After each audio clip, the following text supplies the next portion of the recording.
প্রেম ভালোবাসার কাছে হার মানে সবকিছু, সেখানে বয়স কোনো বিষয় না। তা এবার প্রমাণ করলেন অস্কারজয়ী হলিউড অভিনেতা শন পেন।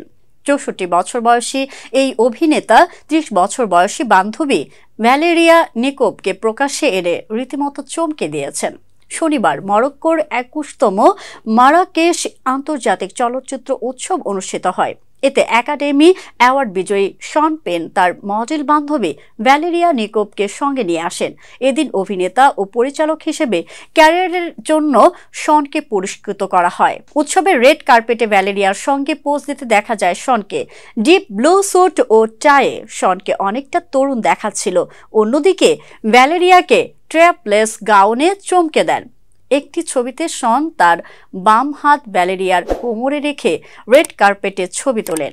শন এর আগে 3বার বিয়ে করেন। তার প্রথম বিয়ে ছিল ম্যাডোনার সাথে, যা 1985 থেকে 1989 সাল পর্যন্ত স্থায়ী হয়। তার দীর্ঘতম সম্পর্ক ছিল অভিনেত্রী রবিন রাইটের সঙ্গে, যা 1990 থেকে 2010 পর্যন্ত স্থায়ী হয়েছিল। তাদের দুটি সন্তান, মেয়ে ডিলান এবং ছেলে হপার। এরপর 2020 সালে অস্ট্রেলিয়ান অভিনেত্রী লেইজা জর্জকে বিয়ে করেন এই অভিনেতা। 1 বছর পর দুজনের বিচ্ছেদ হয়।